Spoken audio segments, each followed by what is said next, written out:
Tassa bhagavato arahato samma sambuddhassa. Namo tassa bhagavato arahato samma sambuddhassa. Namo tassa bhagavato arahato samma sambuddhassa. Good morning, everyone. Today we'll be starting a new topic. So far we have discussed about the Paramattha Dhammas, and from today onwards I'll be discussing about the other topics that were mentioned in the list. If you remember our initial list of the ultimacy. So from now today onwards there will be some, for some there will be some new topics, because these topics are not much discussed in today's Abhidhamma when we discuss the basics.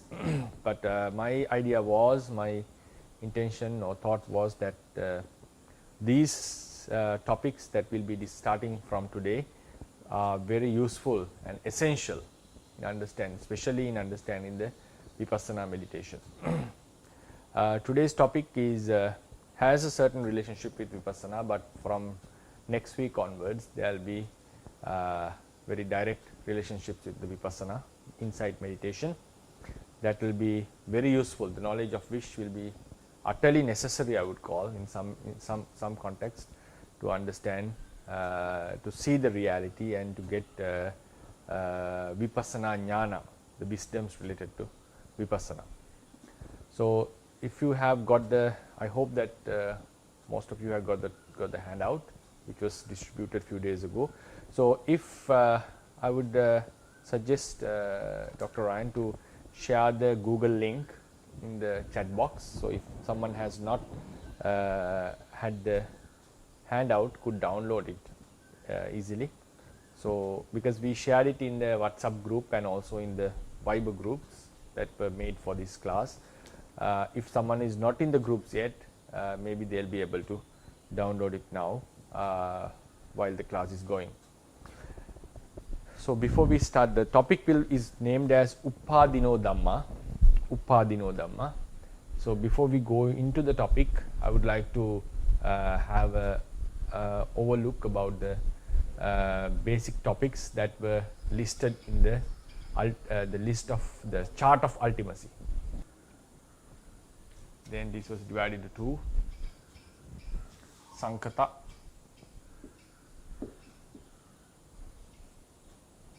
yeah, I think I wrote in Pali, right? Because we use the word Pali words. So ultimacy was called Paramattha.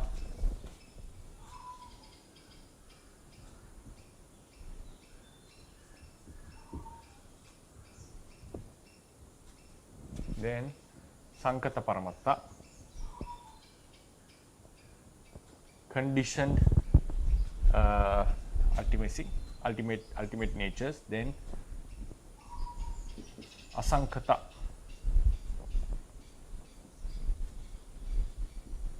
Paramattha, Sankata Paramattha and Asankata Paramattha. Sankata Paramattha was put into four groups: Paramattha Dhamma are the ultimate realities, of which we discussed, like Chitta, Cetasika and Rupa. I think the last few weeks we dedicated in discussing these topics. Then we have Uppadino Dhamma, topic we are going to discuss today. Then next week we are going to talk about Paramattha Jatika. Then Anuppanna Dhamma. These are in the under the list of Sankata Paramattha. Sankata Paramattha. Then in the Asankata Paramattha, the Nibbanas, we had 5 types of Nirvana: Sammuti Nibbana. Then we have Tadanga,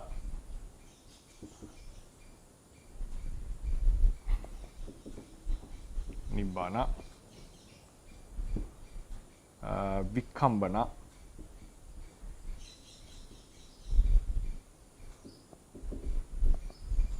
Nibbana. Then we have Samuchcheda, Nibbana. Lastly, Nissarana.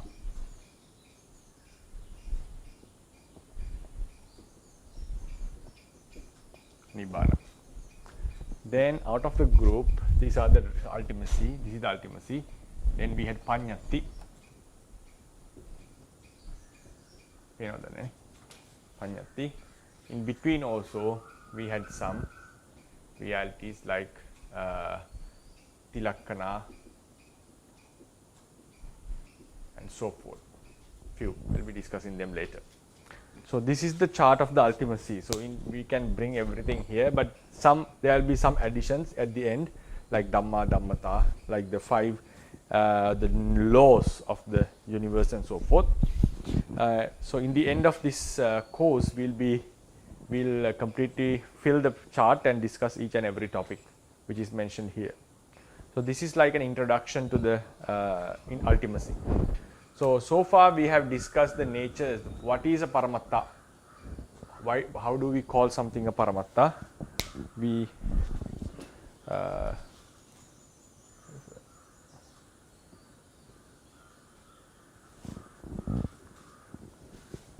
have discussed the characteristics of calling something a paramatta. Then we discussed the natures, the characteristics or traits of the paramatta, sankata paramattas. Why something should we call a sankata paramatta? Then we discussed the natures, like the characteristic of paramatta dhammas, and we also discussed about them in brief. So far we have done up to now, up to here. Then today we are going to discuss about these Uppadino Dhammas. This is our location in this chart.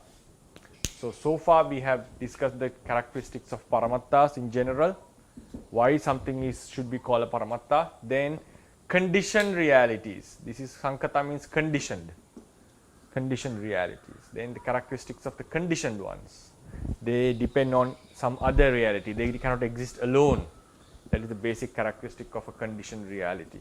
And also it has it normally, the very basic is they have condition, they depend on others. At the same time, they out of them, the paramatta dhammas, this group under the sankata paramattas, they have the arising, persisting and vanishing phases. So now but out of the sankata paramattas, the paramatta dhammas are the most prominent, significant. So these three that we are going to discuss in the following 3 weeks, including today, are we can say as stages, certain stages of these paramatta dhammas. But they are quite important in order to understand the existence and also for the eradication of defilements. And the defilements we eradicate are also found here. So therefore, normally in today's Theravada teachings, we normally discuss about these topics at a later stage, because when we come into the vipassana, it is utterly necessary that we study these topics.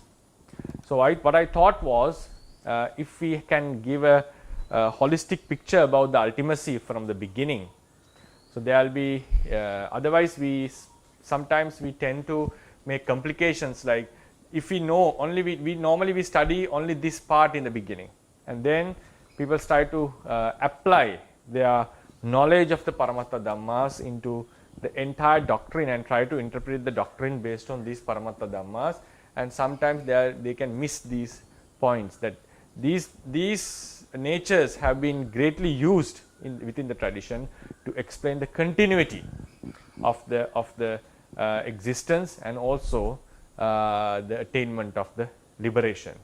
So therefore, I thought that it's better that we would discuss these topics from the beginning. So then there will be much easier, smooth understanding about the core essence of the Theravada tradition when we go further. So therefore, now we are going to discuss about this Uppadino Dhammas.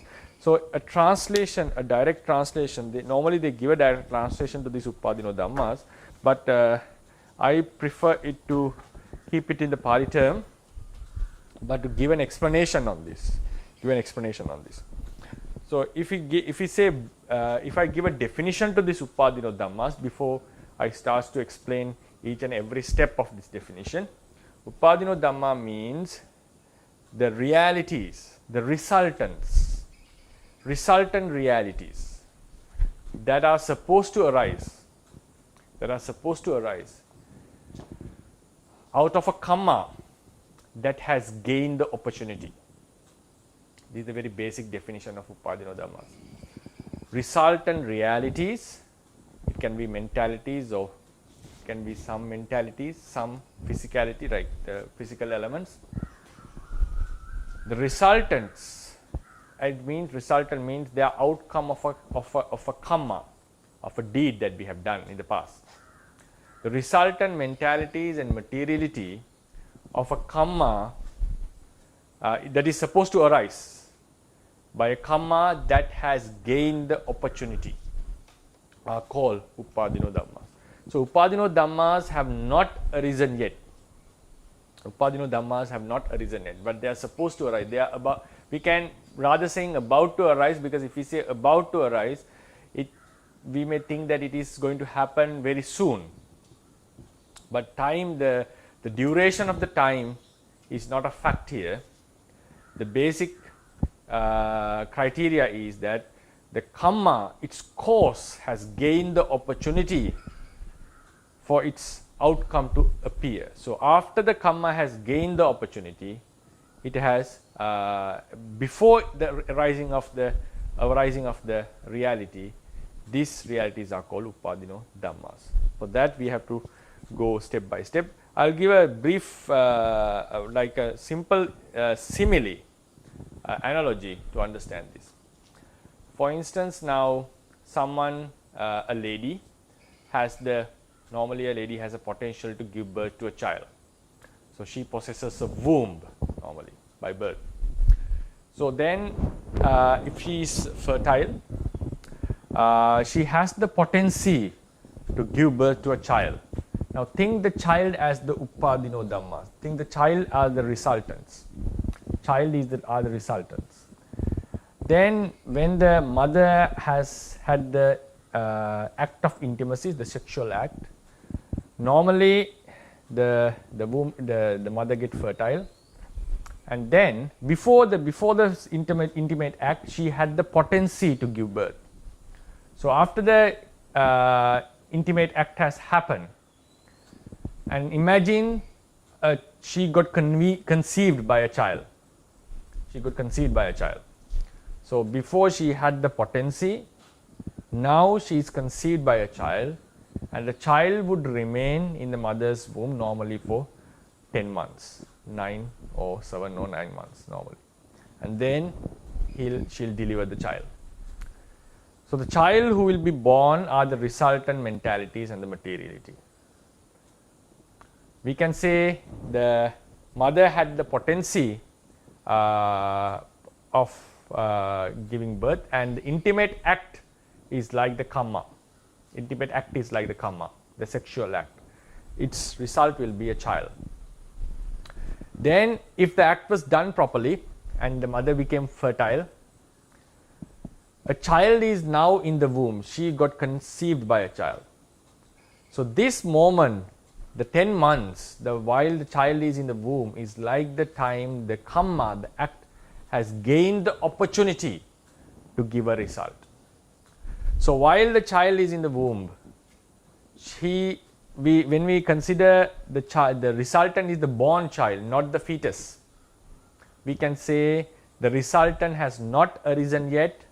The child has not been born, but she is about to get delivered. He or she is about to get delivered. So while he or she is in the fetus, at the level of fetus or in the womb, she or he is about to be born, but has not been born yet. So during the fetus, the time the child is like the word upadino, if we take this into the analogy of karma and its result, the fetus is like the upadino dhammas. It's not the resultant mentalities that have arisen. They are the a potential stage of the resultant mentalities. But it is quite different from before the sexual act. The mother had the potency to give birth to a child. There were certain possibilities, but now when the child has come into the womb, she is in the womb. At that time, it's much closer. It's much destined. Like it more determined. The child is born, but still there can be some disturbances or complications, and the child may die. Possibility is still there. So likewise, the upadino dhammas can be prevented from their birth. There are possibilities. Some may not be able, some may not, but sometimes it is possible. But if there was not any specific prevention, upadino, like the child will be born, the upadino dhamma will arise as realities. So this is the normal analogy that we can offer at this stage. So before we go, now we'll go into analyze what does it mean, the upadino dhamma. So I'll just, before I erase, now we are in this chart, we are going to explain all the topics in the chart every week. Up to now, we have discussed about the ultimate realities, and also still we are under the conditioned realities. So after we have finished these three, we move into the unconditioned realities, which we call the nirvana, and then go into some other special topics that are related to the topic of ultimacy. Just to remind before I erase, there will be few more topics that will enter into this chart, so then it will come into a completion. So now we will go into explain what upadino dhamma are.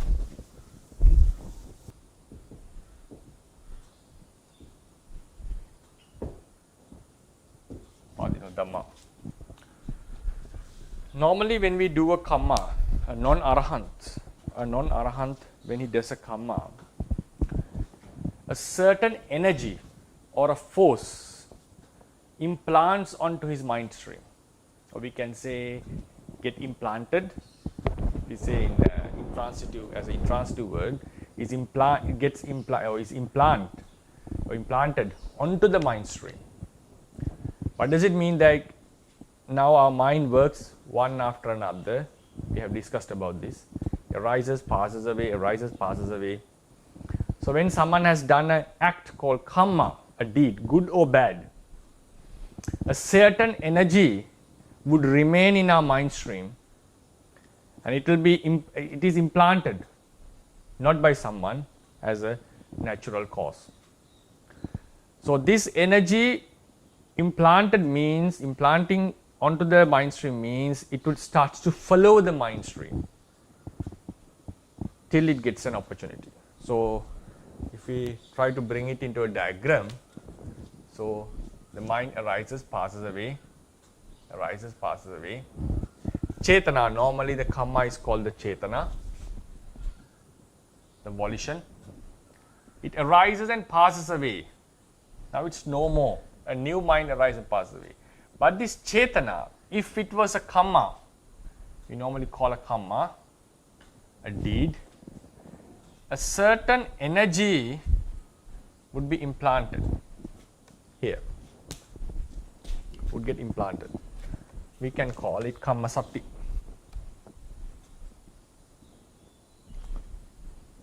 Energy of the karma. And this karma sati would follow each and every mind as a certain energy. So how do we say this? Why has the Buddha ever mentioned about such an energy? Yes.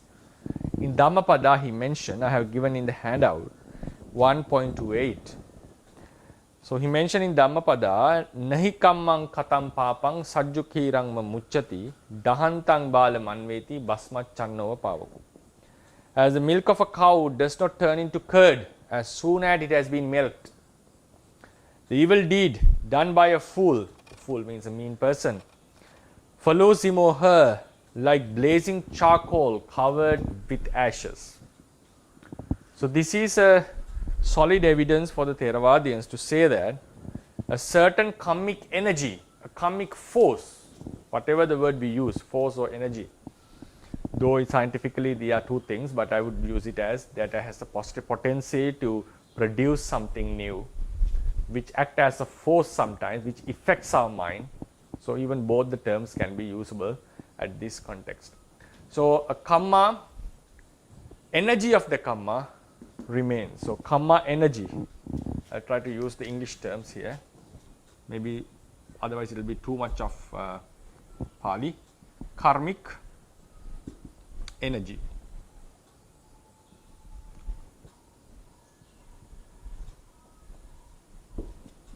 Karmic energy. This energy would follow the mind stream.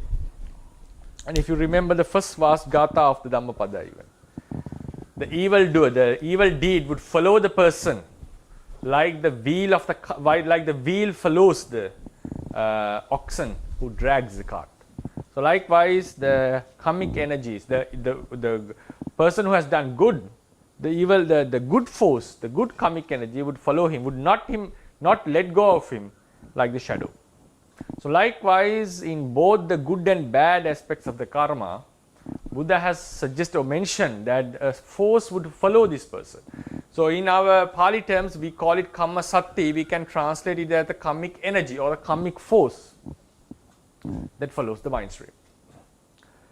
Then, so in our long samsara, we have done abundant number of karmas, countless number of karmas, of which the energy is still following us. So what is the state of this energy? How do we explain it? Is it a physical thing? It's very difficult to explain. It's not a physical stuff. It's not physical stuff according to the Theravadians, because the mind itself, the karma itself is not physical. We need a physical body to perform the karma, and the physical actions we do also do affect this karmic force. There is a great influence of the how the body was involved in the act.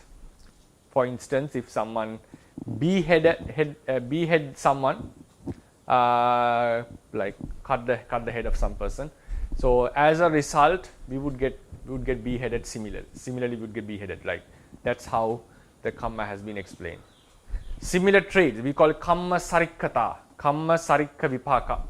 Vipaka is similar to how the karma has been done. Not equal, 100% equal, but there is a resemblance. So that's why I mentioned the physical involvement also has a effect on this karma. So it's something which is unexplainable entirely. But according to the doctrine, such a energy or such a force remains within the mind stream after the deed has been done.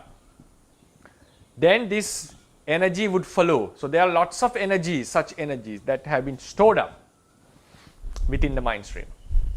This energy we do not call it, or we do not term it as a chitta or chetasika or a rupa. This is something we call it like it's a one stage of chetasikas, a one stage. And in the list, if you remember in the Sankata Paramatta list, we had Paramatta Dhammas that we have discussed already. Then we had Upadino Dhammas, the today's topic. The number 3 was Paramatta Jatika. I think if you have the handout, the first handout I have given, if you cannot recall the chart, in this chart, the second page of the first handout, we find, actually it is in the number 4 in this chart, Paramatta Jatika. So this karmic energy falls into that category. We don't term it as a Paramatta Dhamma. This is a Paramatta Dhamma. It's a reality that has arisen, that has the natures of arising, persisting and passing away. We can see it as a reality. See it means observe it as a reality. It is mixed. It is connected with some other realities. So it fits to be called something called a Paramatta Dhammas. The energy which remains is not a stage of arising, persisting or vanishing. We don't call it so because it doesn't pop up like. So there is it's something like a potential or potency that remains, which also affects the mind stream and also which brings forth resultant consciousness, which will be shown in few minutes.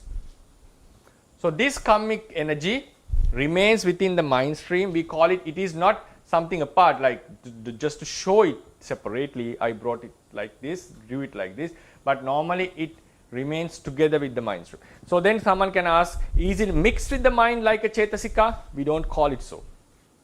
We say it is associate in the mind stream. So there are two types of associations in this context. The Chetasikas and the Chitta, the mental factors and the consciousness associate each other. These energies, the forces, the latent defilements, the karmic forces, they also associate the mind stream, but not in the level of mind and mental factors associating each other, not in that manner. So it's a different type of an association. So why do we say it associates the mind? Because it greatly affects the mind. It greatly affects the mind, especially close to death.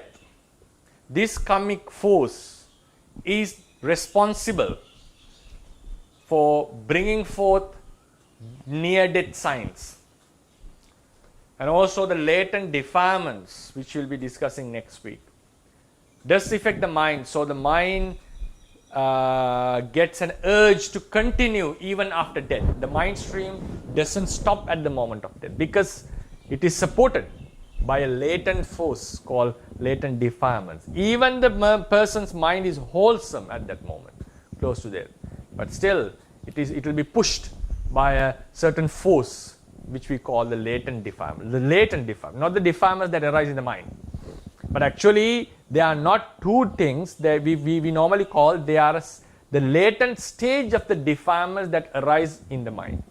So this is the latent or the potential stage of the karma, which has been already done. Its potential stage is this. So all these things that which are driven drawn at the bottom of this diagram are potencies. So then we know that there have been a lot of karmic energy stored up till now. The next fundamental is, even after the karma has been done and the energy is stored, it needs something called it needs an opportunity to give the result. The word opportunity is necessary. It's not that all the karma would give results randomly. There is a certain randomness, but even during the random appearance, they should get an opportunity. This is a very important word used in the doctrine. Opportunity. So this karma would follow the mind stream. The person continues to live, and if we call this as the death,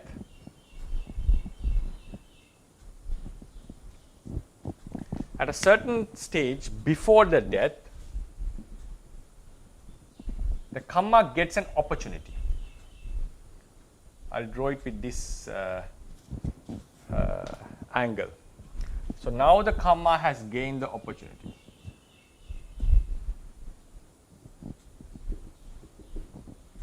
Gaining the opportunity. Gaining the opportunity. So the karma gains the opportunity. Opportunity means it's about to give the results. Out of the lot of the karmas, when we are supposed to be born in next life, only one karma gets the opportunity. Only one karma gets the opportunity. There are some occasions that 2 or 3 karmas may gain the opportunity, may try to come into the opportunity, but there will be some, at the end, one would win and only one karma would give the rebirth. So that is a very basic fundamental of the Theravadians. So likewise, a karma may gain the opportunity to give a result. So now, think, someone is about to die. Someone is about to die. Now, so no, we'll bring it up to here. not died yet,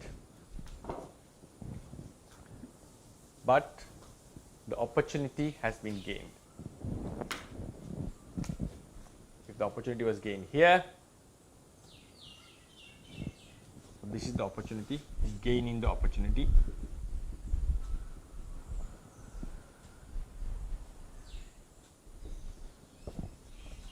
But still, now after gaining the opportunity, it is about to give a result. It's about to produce something. The karma would bring resultant consciousness, mental factors, and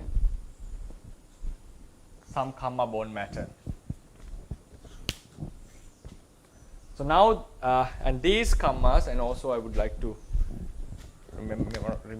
remind that these karmas need the support of two things: avidya, the ignorance, and tanha, the craving. Only the support of these karma will be active to give a result, give a rebirth.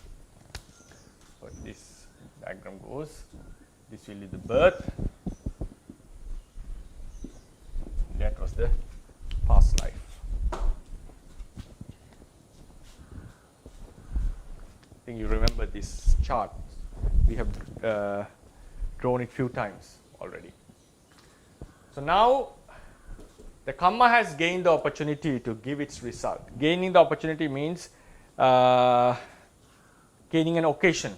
Now it's able to give a result. At this stage, karma is not able to give a result. Gaining the opportunity may happen in two ways. The karma itself, if it is powerful enough, may gain the opportunity in a suitable time, at a suitable time, occasion.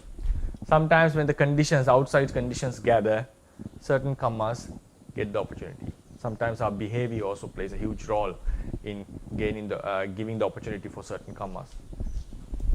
So now the point is here, the karma has gained the opportunity, but it has not yet produced the results. The resultant mentalities, just the resultants, not all the mentalities in the future life. The resultant, so I'll confine it to here, right?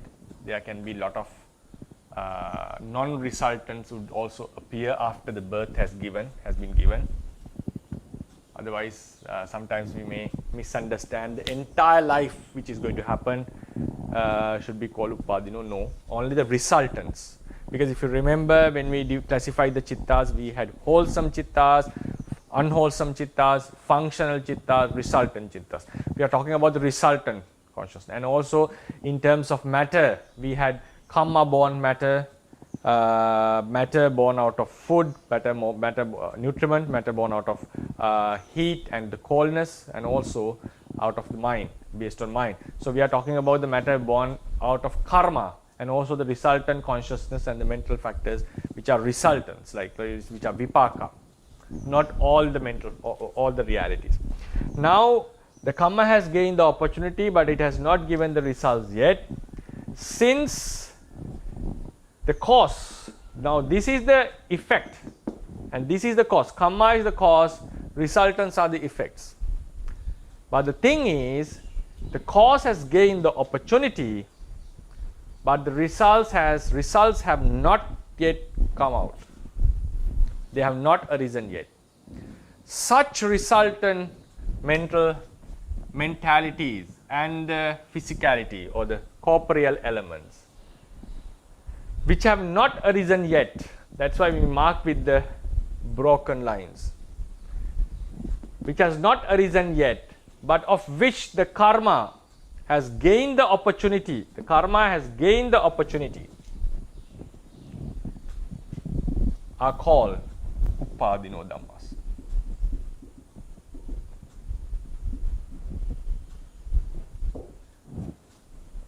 This is the definition. Karma has gained the opportunity, the cause has gained the opportunity, it was done before, it was there as a storage, then it stored things, so it gained the opportunity, but the resultant has not come up. So these effects or the resultants are the upadino dhammas. are the Upadino Dhammas. So after the karma gained the opportunity, we also have a specific name for this karma. If you take this is the karma force, we call it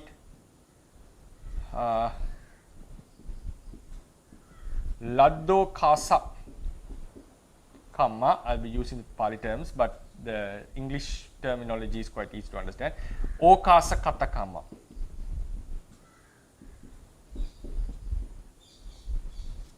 Two, we have synonyms for this. Laddo Kasa karma or Okasa Kata karma. It means the karma that has gained the opportunity. This karma has not gained the opportunity. We call it Aladdo Kasa, Anokasa Kata karma.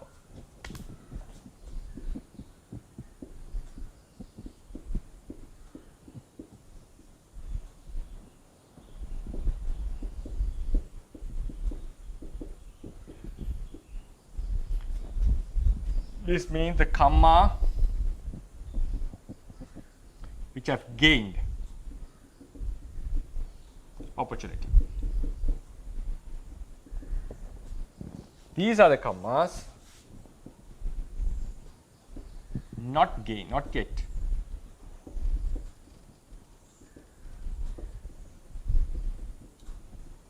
Been on it. Opportunity. They haven't gained yet. Here they have gained. So after the karma has gained the opportunity, we have specific names for karma. We can use the karma which gained the opportunity.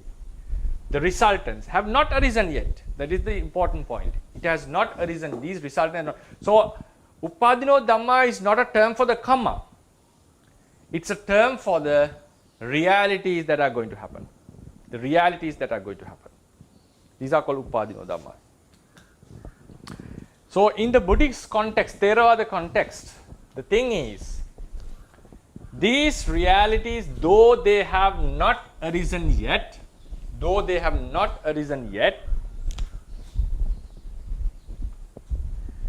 even before they are arising, but after the karma has gained the opportunity, from this point onwards, even before they are arising, they are considered existing. Is the point here. They are considered existing.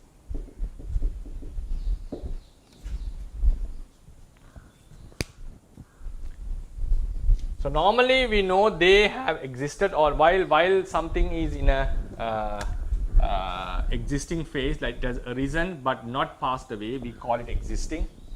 This is the Pachuppanna. Arisen reality but has not passed away, we call it existing reality. The realities that have passed away, we call it non-existing realities. Realities which has not arisen yet, Anagata realities are also not non-existing realities. But after now, that is a different now. In terms of Paramatta Dhammas, the first categorization, what has arisen and passed away is non-existing, which has not arisen yet is also not existing, which has arisen but not completely passed away yet is called existing. That is a different categorization. Now when we come to the Upadino Dhammas, the categorization is different. After the karma has gained the opportunity, before its arising, it's considered as existing by the Buddha. It's not something belonging to the tradition, later tradition. The Buddha has explained this in the Pottapada Sutta. Not in these terms, but when we go into the Sutta, we find what he has said was this phenomenon. So in the Upadino case, the resultant mentalities and the karma-born matter, which are supposed to arise out of a karma which gained the opportunity, is considered existing. But in case, if this karma is prevented, there can be means by which some karma can be prevented. If it is prevented, then this comes into non-existence before it's arising. And also before the karma gained the opportunity, in terms of Upadino, we don't call it existing. So here the existing nature is The reality, the cause has gained the opportunity to give the result. The result before its arising is still called existing. So now someone can ask the question, aren't these the future realities? Are these not the future realities? About that discussion, I'll take some few lectures to come to this point and tell that we are not talking about the future realities. We are talking about the potency actually. The potency to give the for the arising. So when we go further, when we finish the entire three topics, there will be a slight difference in the diagram. Now, at this moment, I use this sort of drawing to make it much easier for the convenience in transferring the idea. So likewise, now these realities, we are not talking about the future realities, the potential realities that are supposed to happen out of a karma which has gained the opportunity. So they are considered existing according to Theravada tradition. So where did the Buddha mention about this? If you go into 1.32, according to this notion, when a certain karma has given a rebirth, before going into that, so this is the basic explanation. Now think the Buddha's explanation. Now we'll consider the person. Suppose that the person lived. Now this is not the existing part. He died and then he was born. Suppose he was born. The karma was not prevented from resulting. So he was born. The rebirth happened. So it means the karma got the opportunity, it was not prevented, so the rebirth happened. Right? The rebirth happened. So what happens normally? A karma which gives the rebirth would produce all the Patisandhi, Bhavanga and Chuti Chittas. Bhavanga means the life continuum. Lots of Chittas will be produced by the karma which gave the rebirth. Not all the Chittas in one life. Most of the Chittas, the very basic Chittas are produced by that same karma which gave the rebirth. So this karma is going to produce number of Chittas in this life. Not all Chittas, number of Chittas. Right? Some Chittas can be produced by some other means. Now think, this person is still living. Now if we think the person is living at this moment, but those karmas, that karma which gave the rebirth is supposed to produce some other Chittas, like similar Chittas, which are drawn in the blue color. It is the same phenomenon. So here in the diagram which we discussed before, the karma gained the opportunity, but the consciousness had not, the first resultant consciousness had not arisen. Now here it has, the few resultant consciousness have arisen, but there are more to come. There are more consciousness to come out of the same karma which gained the opportunity. The opportunity was gained from here. So now, what about this consciousness which has not arisen yet, but it's the same karma has already got the opportunity, they have not arisen. So they also deserve to be called Upadino Dhamma even after the rebirth is given. Now these realities cannot be called Upadino because they have arisen yet. After they have arisen, we cannot call it Upadino. It has to be something which is going to happen. So these resultant consciousness, results of this karma has not arisen yet, so we can call them Upadino yet, still. Right? Now with this understanding we go into the sutra. 1.32. According to this notion, when a certain karma has given a rebirth in a particular life, all the Bhavanga Chittas and the Chuti Chitta that are bound to arise are considered existing even before they have arisen. At this stage, the future Bhavanga which are going to happen in future, these Bhavanga and Chittas are also considered existing, the same phenomenon. This is one of the fundamental notions that the Buddha used in delivering the Pottapada Sutra. So if you go into the English translation, Pottapada, while the immaterial self produced by perception exists. So here immaterial self produced by perception is the Bhavanga Chitta of an Arupa being. Bhavanga Chitta of an Arupa being exists. A different perception arises and vanishes to that person. So while he said the resultant consciousness, the Bhavanga Chittas exist, different mentalities arise and pass away. Now for example, this is a different mentality. It is not produced by karma. It is not a resultant of a karma. It arises, passes away. But the Buddha considered, now these realities according to him have arisen and passed away. They are not existing anymore because they have passed away.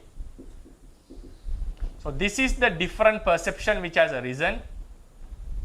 So he still considered the immaterial self produced by perception. It means the Bhavanga Chitta. I'll use simple terms. The resultant consciousness. Resultant consciousness of this karma still exists. So what does it mean? The tradition interprets this as he is referring to the Bhavangas which are going to happen, because already existing has passed away. A different consciousness arises and passes away. So while a different consciousness arises and passes away, still the main mind, the resultant mind exists. So what are these resultant minds? The minds which are going to happen as a result of the karma which gave the rebirth. They have not arisen yet, but the Buddha has considered them as arisen. So we'll go to the next paragraph. It will be easy to understand when you read. The immaterial self produced by perception here referred in the sutta is the Bhavanga Chitta of an Arupa being. This is the Bhavanga Chitta in blue color. When another perception has arisen, when another perception, the black color ones have arisen, the Bhavanga Chitta has already vanished. This Bhavanga has already vanished. That's clear. Because according to the Buddha, as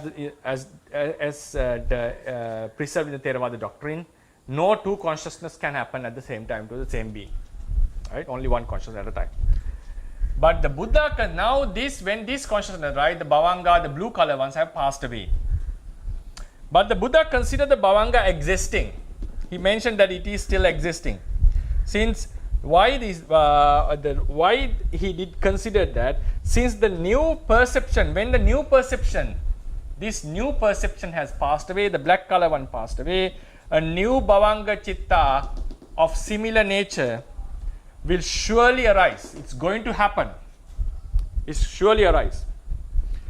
The certainty of these new Bhavanga Chittas to arise is because the karma which gave which produced them has already gained the opportunity. They have gained, the karma has gained the opportunity even before they are arisen. They are considered as existing. Therefore, the Bhavanga Chittas that are bound to arise are considered existing. So Buddha mentioned, while the main Bhavanga exists, not this, we cannot bring it to here because they have passed away already.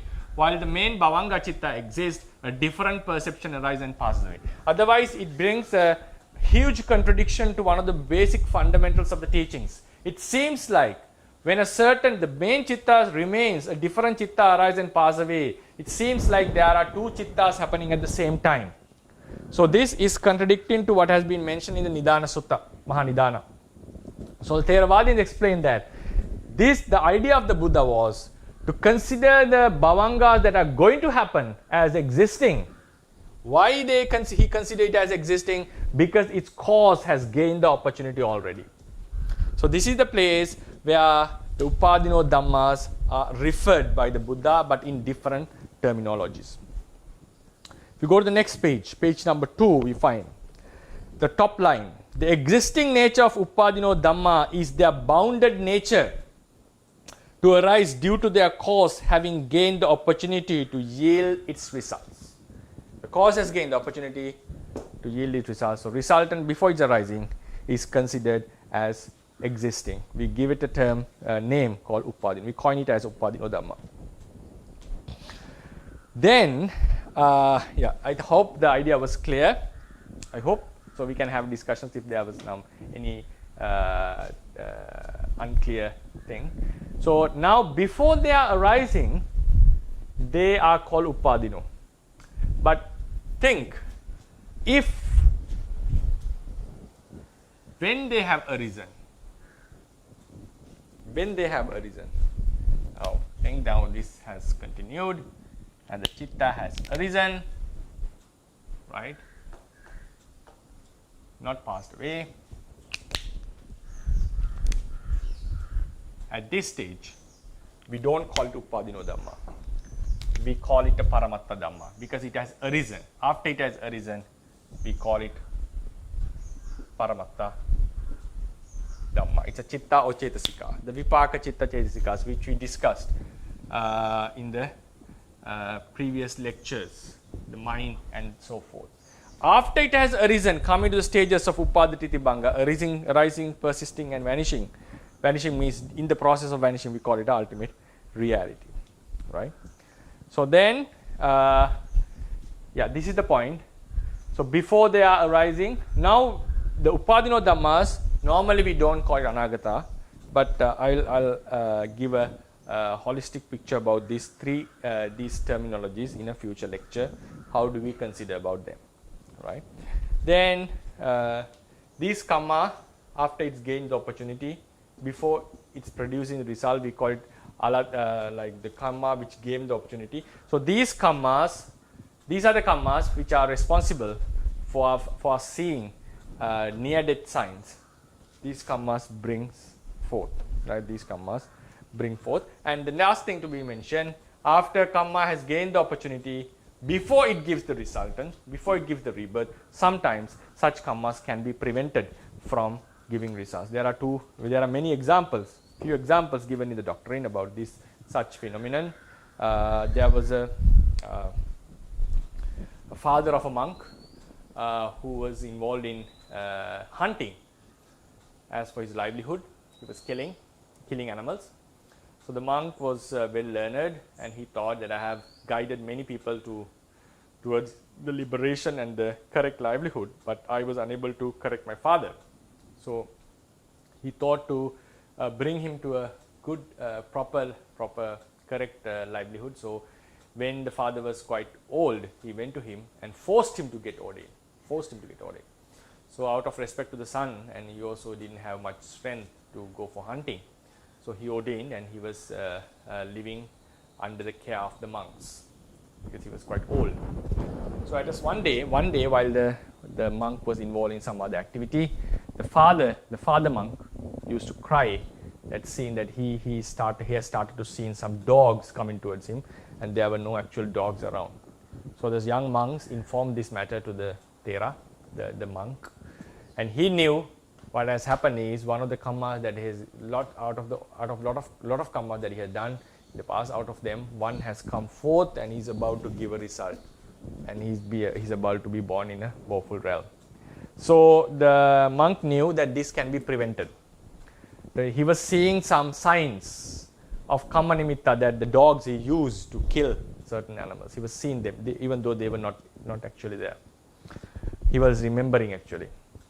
Then the monk knew that it can be prevented, so he asked the small monks, novices, the samaneras, to bring flowers as much as possible from the forest, and brought the father monk, near to a pagoda, a cheti, and then he brought the flowers and made the father, with loud sounds, we made the father monks to offer these flowers to the cheti. He said, these flowers have been brought for you to offer to the Buddha.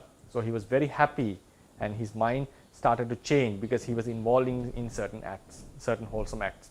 So what happened? The kamma which gave the opportunity was prevented by a new kamma that he was doing close to death.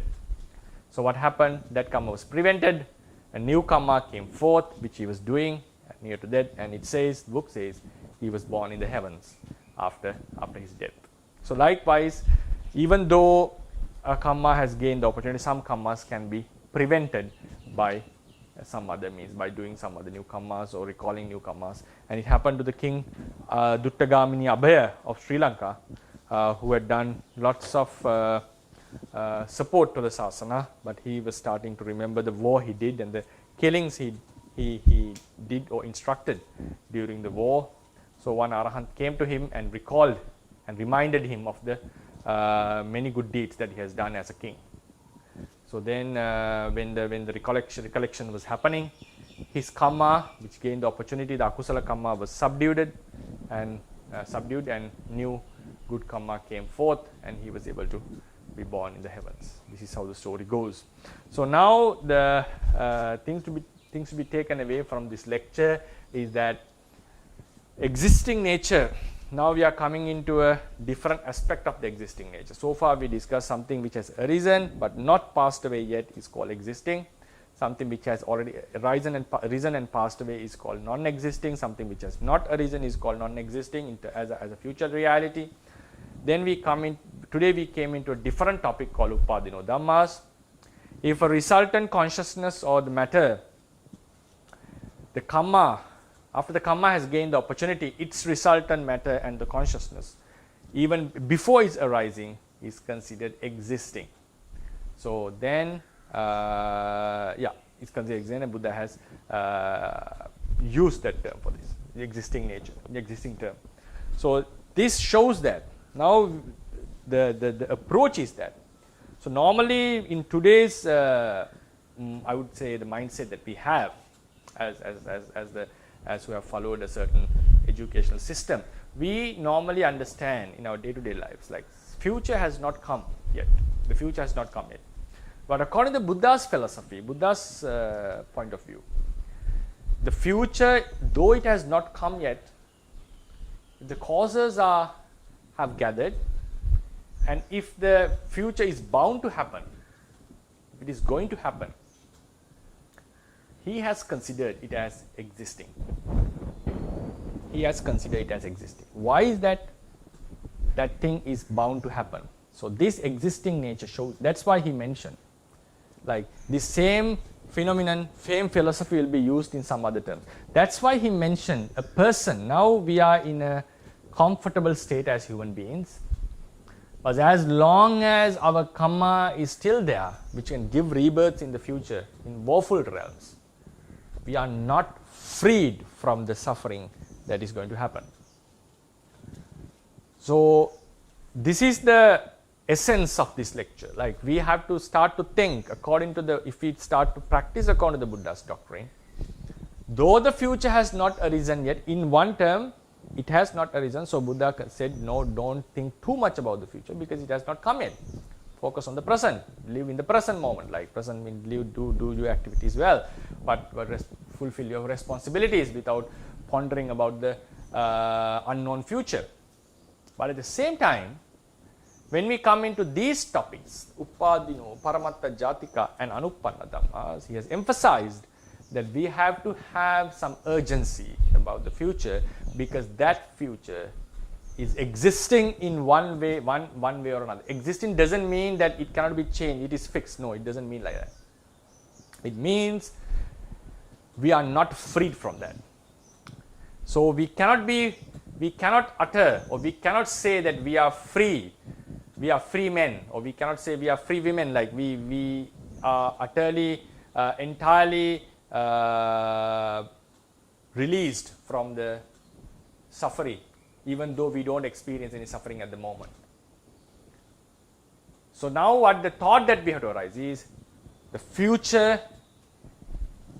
the resultants, the suffering, we are bound with that, and we have to consider it as something existing. Existing not in the sense of have arisen and not passed away, but we are bound with it. We are not freed from it. So we have to strive to get rid of such suffering that are already existing in one way or in a certain manner. So that is the main point. So to conclude the class, the lecture, Upadino Dhammas are the resultant mentalities and the karma-born matter that are supposed to arise. Why? The cause, because its cause has gained the opportunity, right? So this is the such a karma is called the karma which has gained the opportunity. such resultant which has not arisen yet are called Uppadino Dhamma. Yeah, this will be the lecture. So I hope most of you could understand the basic idea of this lecture. So I'll open the forum for the Q&A session. Good morning, Bhante. Good morning. So I have a question. So this is like a little bit technical. So when you say that a karma gains the opportunity, so I'm wondering if should we say the karma sati gains the opportunity instead of saying karma gains the opportunity, because karma is no longer there. Yeah, that's a good question. Like, because karma is what Dr. Ryan is asking. Karma has already passed away. The karma sati is what remaining, and it is gaining the opportunity. So this is how we understand in technique. Like when we want to understand this philosophy, we divide these terminologies. So that is how it has been explained in the commentaries and the sub-commentaries to gain a easy understanding. But the doctrine has used the term karma. So the karma sati, though we see it has different characteristics, the karma sati has been addressed with the term karma. So we normally say karma itself arises and passes away, and it gets stored. So the karma sati, even though it has different characteristics, still it has been addressed by the same word. So the word, even though we used it karma sati, the Buddha and also books have used the same term. But even when we say the karma gains the opportunity, actually what has gained the opportunity is the karma sati, not this chetana karma. But it's not wrong to use the word karma here, because that is how it has been used. So normally the commentators, to show that this thing, he says atitampi samanang kammang okasan labati. Even though the karma has already passed, it gains the opportunity. So what gains the opportunity is the karma sati, but they have used the same term. So that's why the main reason is they do not want to distinguish this as two layers. They don't want to distinguish this as two layers. They want to call the same karma is in a different stage, but for the easy understanding, we call it karma sati. But we can clearly see different characteristics of these two stages.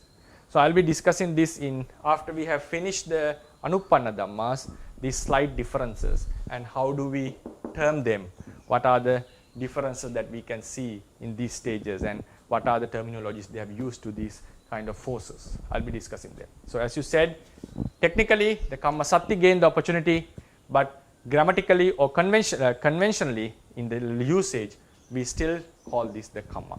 The other question is so when you say that the karma gains the opportunity, and then when it actually produces the results, which means the results are the Bhavangacittas and the Kamacharupas.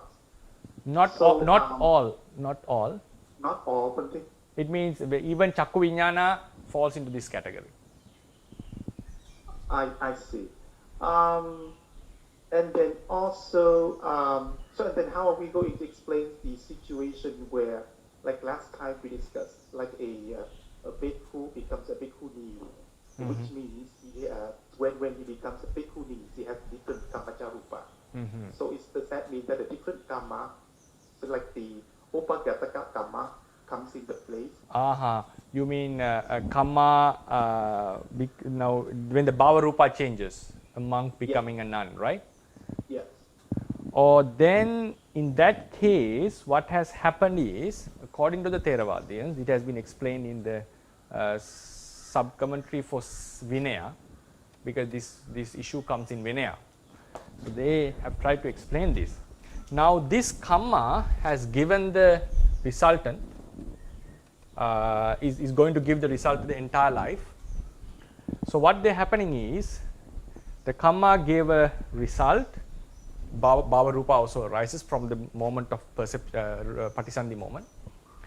So this is going to go. So now what happens when the sex change happens, this karma which gave the karma sati, we can call, I will be using the term karma karma which gave the rebirth will be interrupted or disturbed by another karma. It's disturbed by another karma. Maybe a karma that he did in that same life, or a past life karma comes forth and disturbs this. The karma which gained the opportunity, which is now in the process of producing the bhavarupas. So when it has been disturbed, instead of producing male bhavarupas, it starts to produce female bhavarupas. So the same karma, because it has been disturbed by some other karma, it starts to produce some different type of bhavarupas. Sometimes even it can stop producing bhavarupas if the karma is very severe. I see. So the karma is still the same, but Yes. that is disrupted by something else. Yeah, exactly. I see. So it's not a different karma come in and produce it. Yeah, according to Theravadians, no. Okay, I don't see any question yet. So, I have another question, Okay, but it's sure. not quite related to this material today. Mm-hmm. So it's about the relative of the King Bimbisara in the past, Okay. right? I think it's King Bimbisara. So in the past, like the relative, the King Bimbisara, they committed some evil deed, like stealing the food that was supposed to be for the sangha, but they ate it in it beforehand. So then they became hungry ghosts for many lives. And then from my understanding is that those Vedas, they approached a number of Buddhas before our Buddha, the Gautama Buddha. And they also wanted to know whether or not, the way how they can escape that difficult life. And then from my understanding and my memories is that the past Buddhas, then when they look into the future, they saw something. They said that, okay, you have to wait until the Gautama Buddha. So the question is, why did the past Buddhas said such things? So does that mean that they didn't really see actually what happened in the future? So why did they say that those Vedas had to wait for the Gautama Buddha in order to tell them what to do? So I guess it's the other way to put the question is that when we say that the Buddha can see the future, so does that mean that, in order to see it clearly, there are some certain conditions have to come into the place for that future to be materialized for him to see? Or maybe in this case, that future is not certain yet. So maybe, the past Buddha could not see it for certain yet. So they could not say it clearly like that. I go into the second explanation, because when it is not certain, the Buddha is unable to see it. Because if otherwise we fall into the doctrine of determinism, that everything can be seen. So I'm not denying the omnisciency of a Buddha. Omnisciency of the Buddha is that if something is determined, he is able to see it clearly. And the next point is, if something is not determined, he is able to see all the possibilities, that this would have this, if he works like this would have happened, if this works like this would have happened. So he sees all the possibilities, and then it will be a huge possibilities, huge amount of possibilities. So I personally feel is like among the possibilities or probabilities, I would call for probabilities now, some would have a 60% of a probability, some has a 30%, some has 10%. So he knows the probability is more to have what probabilities have to happen is in this case like what is 60% probability, but still he finds that there is, if something changes in between because of whatever reason, this can divert. So in that cases they would not prophesize the thing. So that's the main thing. Personally, I feel a bodhisattva is prophesized to become a future Buddha. Couldn't the Buddhas before Dipankara, just one Buddha before Dipankara, according to the tradition, Tanhankara, Medankara, Saranankara Buddha, the bodhisattva met him, some says. The Saranankara Buddha, couldn't he prophesize the future of the Siddhartha? Because it's just one Buddha away, like just few compared to the samsara, few years left, but it's a huge number of years. Because I think personally what I see is he was 98 or 99% certain to be a Buddha, but still there were some possibilities that he could have diverted if these things happens, but unlikely, but still. So only after it becomes fully certain that a Buddha would say that this is going to happen. Otherwise, I personally don't think a Buddha can see into the future, into an unmeasurable time. Otherwise, everything would be determined. So then it's not a difficulty. It's not negating his omnisciency, because if something is not determined, he cannot say it determined. He cannot see it certainly. What he would be seeing is he has a possibility. There is a probability or a possibility that the person would understand. The person would get into such status. There is a possibility, but still there are some uncertainties. Right. Okay, thank you, Bhante. And then, yes, it's another question, Bhante.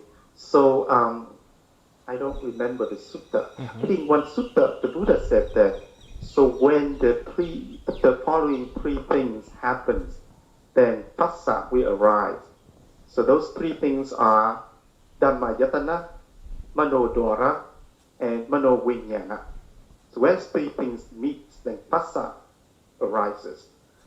But then we know that Manodora is Bhavanga Citta, right? So and then the Bhavanga Citta, and then so the Bhavanga Citta arises, and then some Dhamma yatana will appear, and then the Bhavanga Citta is going to pass away, and then we're going to have Manovinyana appears.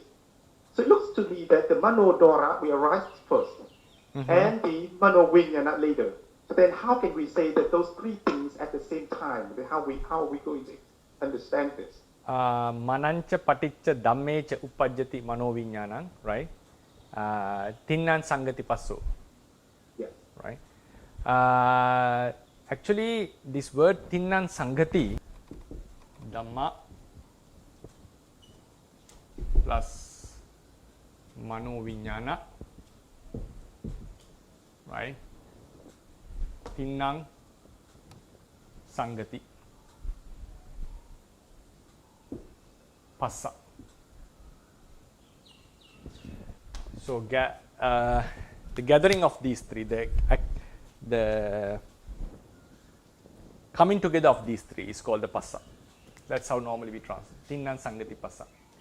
So Tinnan Sangati Passa, the Sangati, now according to the tradition, the Theravadis explain, this is the manifestation of Passa. It's not the characteristic, it's not the function, manifestation. So when the passa arises, the yogi sees it, yogi understands it likewise. So in the same thing we have chakku, rupa, chakku viññāna, the gathering of all three is passa. So it manifests as the three things have come together. It manifests to the yogi. Just the gathering is not the passa, the manifestation is like. So that's why otherwise we say Tinnan Sangati Passo. The gathering of three things is passa. The passa doesn't have a characteristic because it's just the gathering of the all three is called the passa. So if we go into this explanation in terms of the wordings, passa doesn't have an independent existence. But in the Dhamma Anupada Sutta and few other places, Buddha has mentioned that the passa is a cetasika. It's a separate entity. It arises and passes away. So according to this statement, the gathering of three things is called passa. If just it's the passa is the gathering of three things, the passa doesn't have an independent existing. So the Theravadians explain this is not the characteristic of passa, it's the manifestation of the passa. So therefore, so when we call the manifestation, it's not necessarily that they have to be always together, to my understanding. What I feel is. So Manodwara was the Bhavanga Citta. Bhavanga Citta together with the Avajjana. That's how some explain. Manancha, this cha includes the Avajjana Citta also. Sorry, not cha. Mana includes the Vidya Avajjana, the Manodwara Avajjana. then we are talking about then we come into the Javana Chitta here. So these Bhavanga over together with Avajjana, or even we just take Bhavanga, it's okay. So Mano Vijnana, because Mano Vijnana can be called, Avajjana can also be called Mano Vijnana, but the tradition wants to hold that Avajjana is included in the word Mana. So the Bhavanga Chitta arises, passes away, the mind Mano Vijnana arises with certain Chetasikas, and they are all gathering is the Passa, and also we can bring the heart base there, which is also Dhammayatana, but we don't need to bring it actually. So now when we observe the Passa, we feel like gathering of Chitta and Chetasikas, and also object that gathering, the Passa appears as that gathering. So here Mano, the Bhavanga Chitta, is like the person may experience it as, now there was a do, the mind do. This occurred in the mind do. So therefore, like I do, when we think the contact of the I do cannot be avoided. So we know that this Manovinyana, this Dhammayatana, all gathered in the mind do, though the mind do has already passed away. The idea of mind do would still be there when we observe this mind. So we normally know this Passa, the Manovinyana, the Chetasikas, and all happen in the mind do. So that the idea of mind do is there. So if we analyze where did this Passa arose, it appeared in the mind do. Technically it has passed away. But when we observe, our mind understand the Passa as a mind-o Passa. So that is why it is explained as Tinnan Sangati Passo. This is how it manifests to the yogi.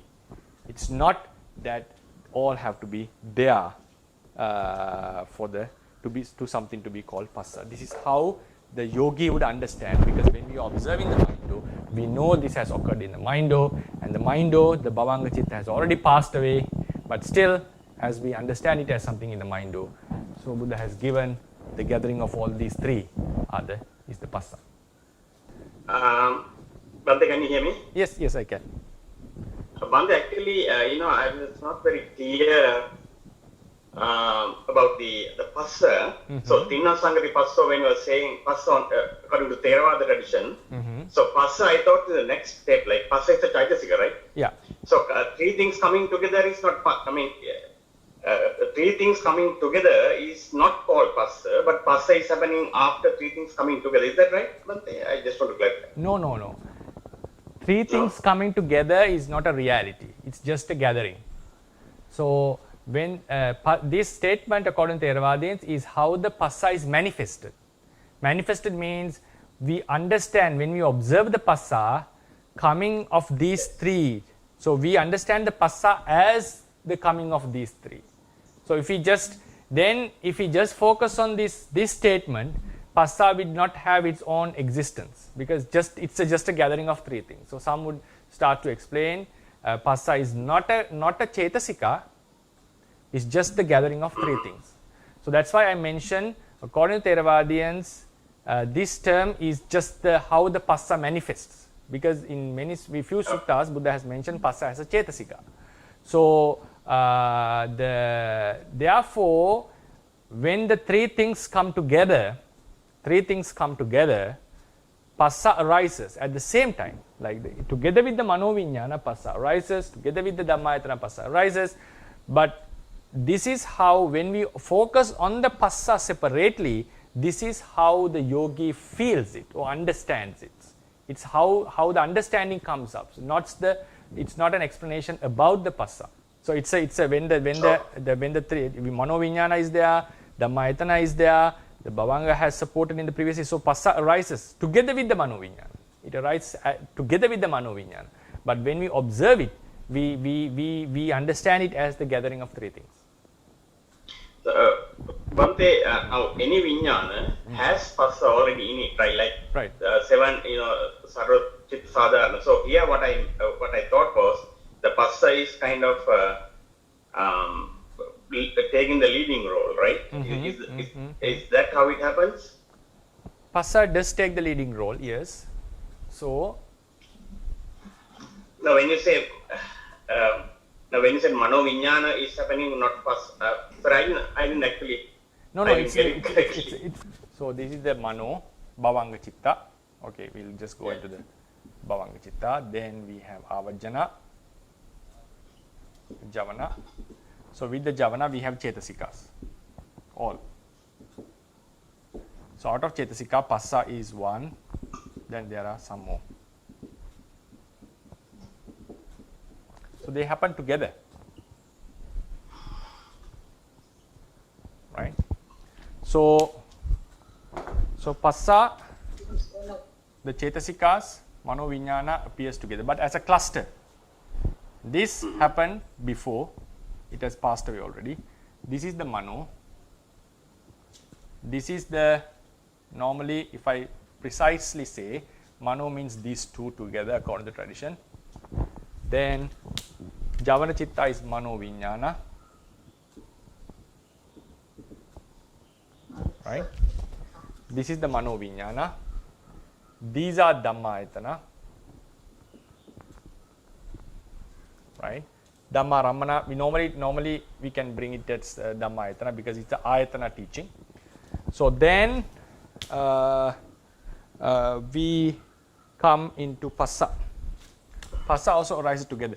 So now when we focus on vijnana, we don't focus on them. So because of mano and Dhamma, mano vijnana arises. So because of mano, Dhamma, mano vijnana, when we focus on the passa itself, now this is our focus, the yogi's focus. So yogi understands passa as a chetasika, but it is more clear to him that this, when these three have gathered, we can observe the effects of passa. So instead of knowing passa in its real characteristic, the yogi understands based on some other factors. The passa is understood with these factors.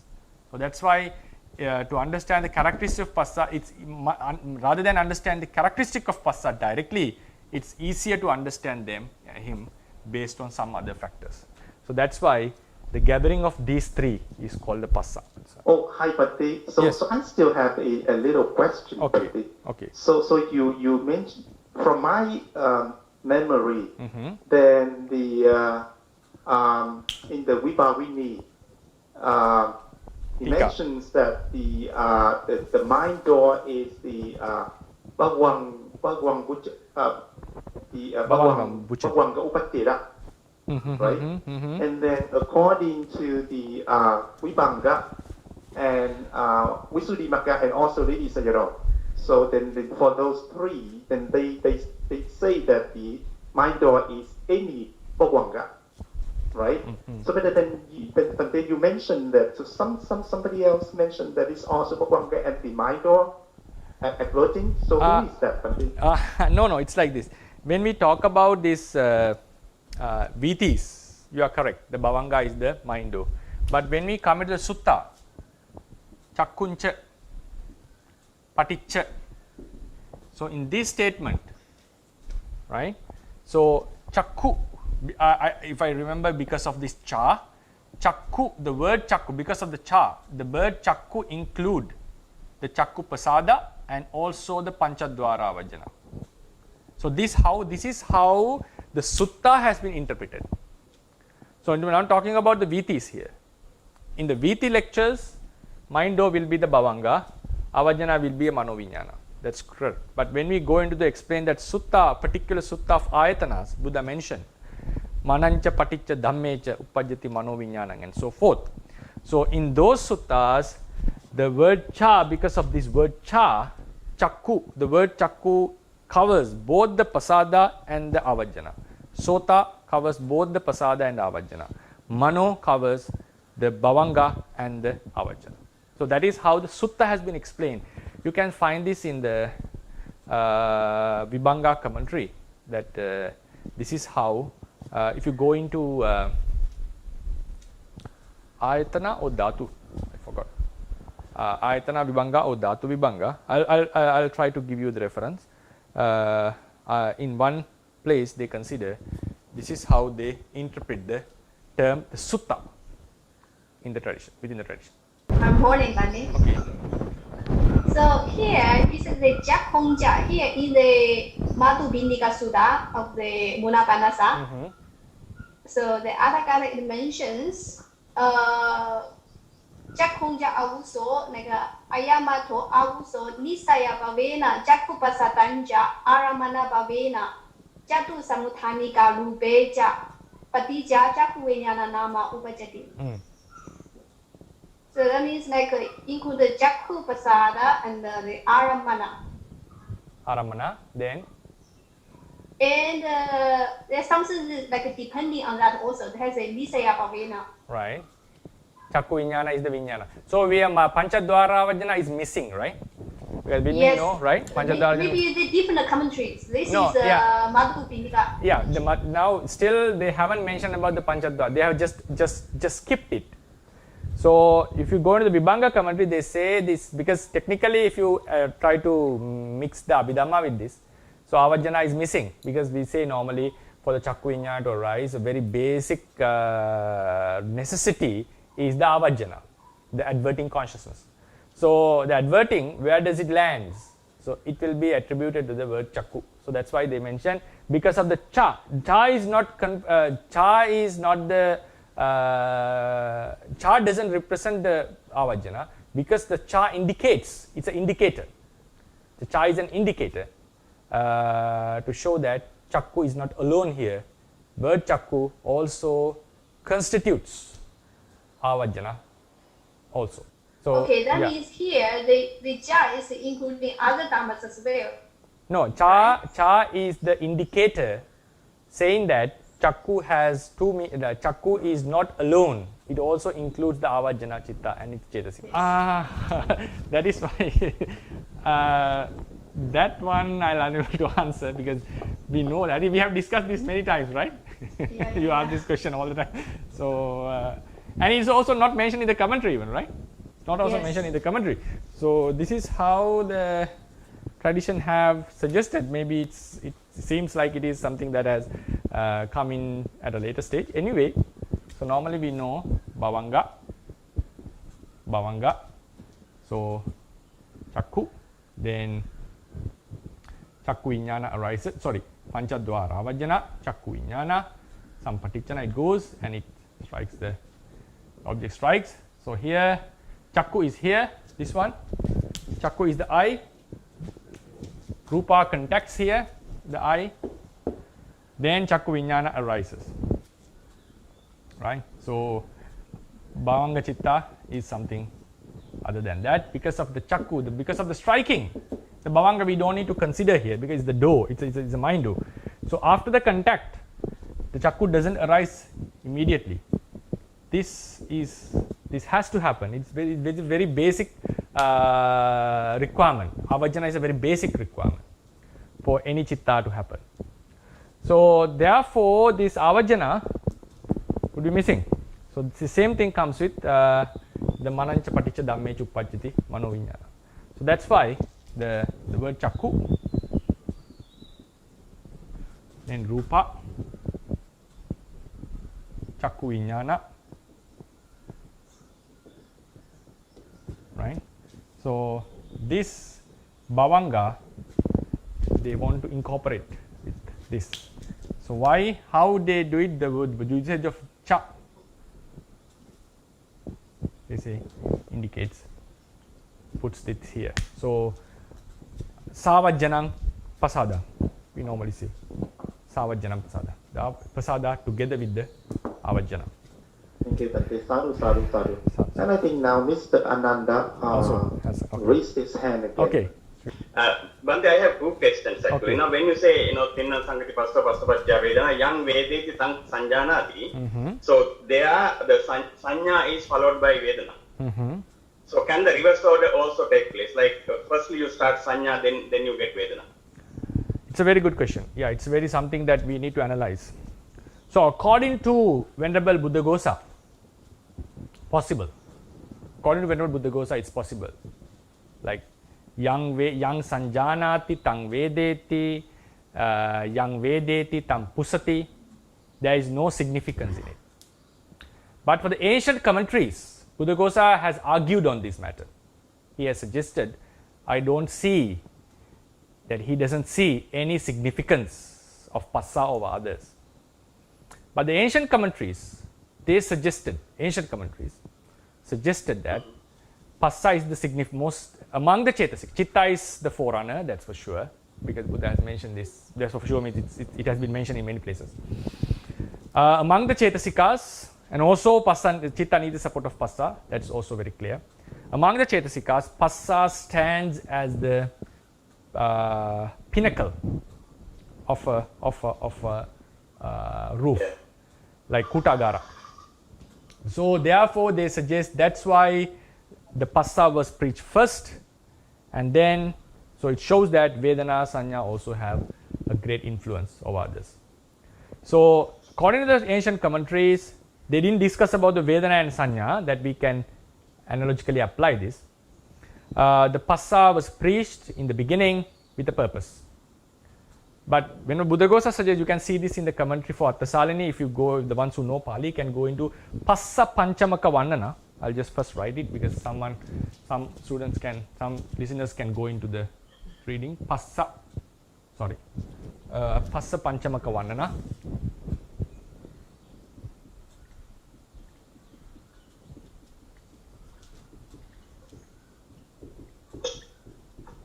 Right, in Dhamma Sangani commentary.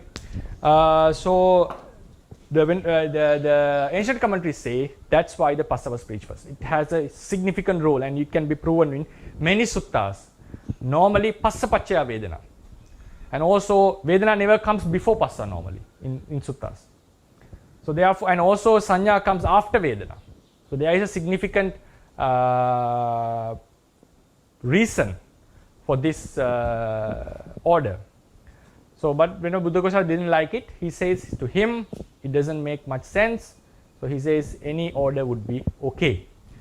So then Venerable Lady Sayadaw, writing the Paramattha Dipani, suggested that the ancient commentaries were precise on this matter.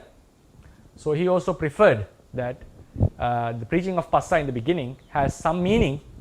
So though they arise together, though they happen together in a cluster, the role the passa plays is significant over others. So as your question comes, we should not reverse the order. We can reverse in terms of the time, temporarily we can reverse it in terms of time, but not in terms of the role they play in the cluster. Yeah, Bhante, actually my question mainly between Vedana and Sanya, but also I have heard Sabbe Dhamma Passamulika. Like, all the Dhamma starts with the contact, right? So that is, I think, understandable. Like, to me, it makes sense. But now when you say Vedana Pacchaya Sanya, but sometimes, for example, okay, I see a person, walking on the road, and then I recognize him as an enemy or a person who is not friendly with me. Then I get the bad feeling or negative feeling, emotion. So there, the sanya or the recognition starts first, right? So and also you can start first. You can get a vedana, like some bad vedana or some kayagata sati and some kind of body sensation. Then you can get a sanya later on. So both can work. So that's correct, isn't it, Bhante? No, it's like this, because now there are two teachings saying that Sabbe Dhamma Vedana Samosarana, all the Dhammas can be gathered in Vedana, like it was said into Passa. And also there is a teaching about the Sanya, Sabbe, like Sanya Nidhana or something, some teaching. So there are, in various places the Buddha has given priority to different realities. So Nidana, Prapancha Samudaya and so forth.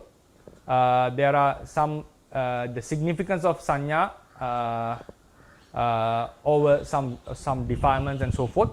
And then all the realities can be gathered in Vedana also, he has mentioned, and also in the Passa. So these three have had their own significant roles in the teachings. as you said in the practical aspect, so my first explanation was based on as it was given to Passa. So we see the order. Normally we don't see Sanya Yan Sanjanati Tam Vedeti according to the teachings. So that's why I mentioned that if the Passa was given the priority, the Vedana should be given the priority over Sanya. It seems like. But in actual practical life, we see, as you said, sometimes we recognize the person and then we start to feel good or bad about him. Before that, we didn't have a significant feeling. I would not say no feeling. A significant feeling was not there. So maybe that was the reason. Maybe that was the reason Venerable Buddhagosa was suggesting that he doesn't see much difference in the order. So, but when we go into the explanation of Abhidhamma, we find when the processes have been explained, in the first VT, the most significant in the Javana process is the Vedana. It starts to feel it. But that feeling may not be that much, because the thing is like the object, when an object is properly known, if we go into the depths of the explanation, we find for the object to be properly known, the mind has to have a sensitivity, or should be sensitive to its taste. Taste means the flavor. So if the flavor is not known well, the object is not known well. So that is the basic explanation why the feeling should be found in each and every consciousness, because if then it doesn't come into the level of perfect cognition. So in that aspect, we would say even before someone has recognized someone, the cognition has to happen perfectly. For that, the perfect cognition is facilitated by Vedana. So in that sense, still someone can argue that Vedana comes, the significant role of Vedana is prior to Sanya. But as you said, in the practical life, it is obvious that we recognize someone, and only after the recognition we starts to get the memories and starts to get that resentment and all bitter feelings. Yeah. So maybe these were the reasons that Venerable Buddhagosa said he doesn't see much specific. Even its Passa he mentioned, not in all the Cetasikas. He said you can start with any. He doesn't see much significance of one Cetasika over other. But when we come to some other perspectives, we see Passa has been preached in the beginning, and the Vedana, because the Vedana facilitates the proper cognition, and then the Sanya recognition. So after these three have happened, all the other mental factors starts to play the role. Okay. But there's another little part, the second part of the question. So when we reconcile between the Chitta Viti and this process, like Tinna Sangati Passa Passapacchya Vedana and all that, Vedana, and there, when it comes to Papancha, so that is the level where we start the karma, right, or the Javana. So Tinna Sangati Passa Passapacchya Vedana, these are all karma vipaka kind of. I mean, right, exactly. They are vipaka level. But it's like this. There are two ways of explaining. When we say Vedana, normally we go into the Vedana of the Vijnana. This is the Vedana here. But then what we come is, we also come some statements where the Chakku Vijnana has a pleasant feeling and so forth. In that case, the Vedana of the Chakku, now the Tinna Passapacchya Vedana. So this Passapacchya Vedana has been explained in two ways in the tradition.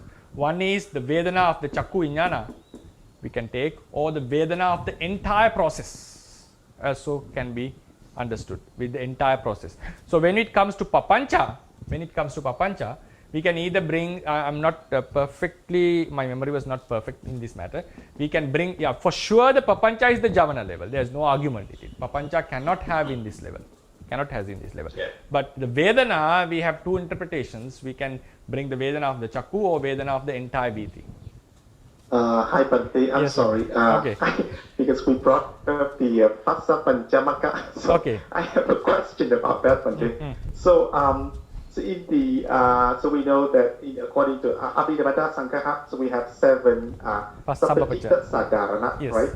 So and then Passa Vedana Citana Sanya Ekakata Jivita Indriya and Manasikara. Yes. So in the Passa Panchamaka, then we in there we have Passa Vedana Citana and Sanya and the Citta. and we know that Ekagata and Jivita, it appears in other groups. Yeah. But so why did the Buddha put the Manasikara in the group of the Yewa Panaka?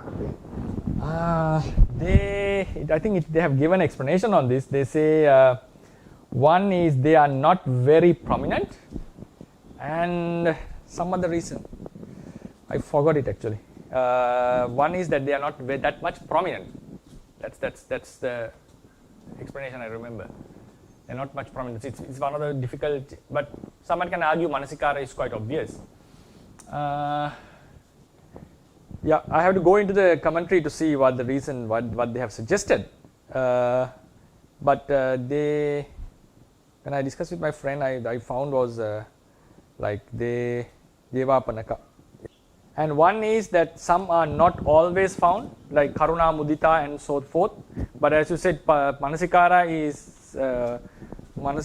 and Tatra Majjatata also can be found in all the Kusala Chittas. If my memory was correct, they were telling that it was not very obvious, something like that. Yata Vutteshu Pana Rasisu Eka Rasi Kichasapi Abhava Chandhadev Yevapanaka. Then this is the idea of the sub-commentators.